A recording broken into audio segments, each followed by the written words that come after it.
I'm the president of Rainbow River Conservation, have been for the last 11 years, I think. Can't get away from it. And this brochure that I've got here indicates the mission that we have, and that is education, stewardship, conservation, and advocacy. We're here, I guess, to talk about advocacy, but I don't think that can be separated from the other issues that we've got. I'm really concerned about springs and spring runs throughout the state in their entirety, but I will talk a little bit about Rainbow Springs and Rainbow River in particular. First slide that you see up there does show a number of attributes of the Rainbow River. It is a natural landmark, outstanding Florida water, aquatic preserve, swim water, priority water body.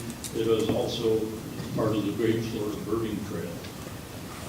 But it, like other springs and spring runs throughout the state, suffered from elevated nitrates. We saw yesterday some examples of nitrate levels in various water bodies, and perhaps you saw the one of Rainbow Springs, and that was seemingly about 3 times the height or the level of others that were on the same slide. As you can see there, it's an older slide, but there seems to be a rapid climb toward about 2.5 milligrams per liter in the Rainbow River. So that brings about the same kinds of problems as all the others, with a lot of filamentous algae growing, displacing the natural vegetation, which of course is the feeding grounds and the habitat for the aquatic life. Rainbow River Conservation has worked hard throughout these years to advocate for the protection and preservation of the Rainbow River and its environment. One of the things that we did, oh, and by the way, the second half of that slide, you can see there's not much doubt about where the greatest cause of the nitrates coming from, 2/3 of it from agriculture. The next slide shows a proposal that we made to the Florida Forever program several years ago. The green areas on that are already owned by the state, part of the state park out there. The yellow areas are what we were proposing needed to be purchased to protect not only the land, but water adjacent to the land. The one quite a bit to the bottom there, more or less toward the right, we did acquire through a Florida Communities Trust grant. $3.2 million was laid out for 32 acres, but we did acquire 32 acres there with 1,300 feet of water frontage. And that's been turned into the Blue Run of Denellen Park. And it's very popular, and it was meant to be a passive park. And I'll comment on that a little bit more later. Just above that is a piece of land about 258 acres that has been named the Rainbow River Ranch, and it was purchased about 11 years ago by a Minnesota developer, and he took the attitude that he was going to bully his way through and get approvals of a development, about 350 homes and some commercial property there on about 1.3 miles of river frontage. And he ended up suing the city under Burt Harris Act. And the city didn't fight back very hard. They capitulated. They gave in and signed an agreement with them for that kind of a development.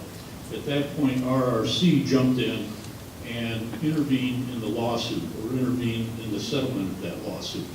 And eventually, a circuit judge approved the settlement agreement. None of this went through public review.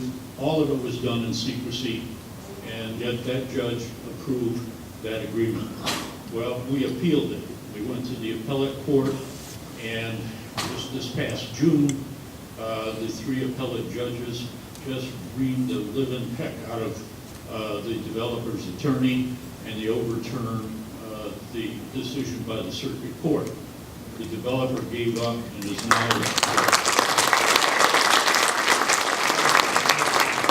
it is an example. If you persevere and you're as bullheaded as I am, maybe you can get the job done.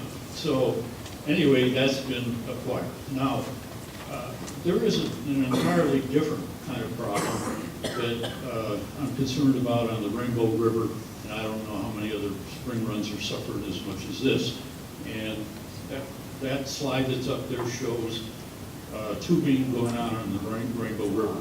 Recreation on the Rainbow River has increased enormously in the last few years.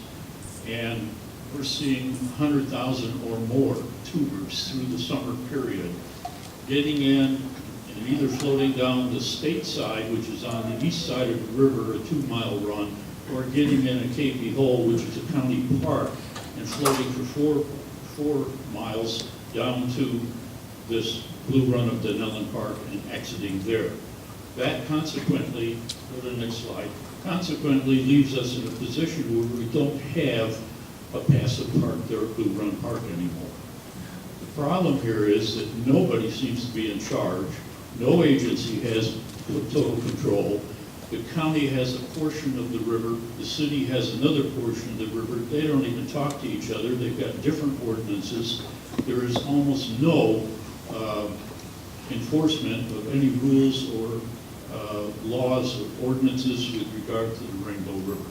So it's a mess, to be very frank about it. And go to the last slide. My question is, how does Rainbow River Conservation, which is persevered and has a lot of patience and boldness, how do we advocate in a situation like we've got now? Thank you.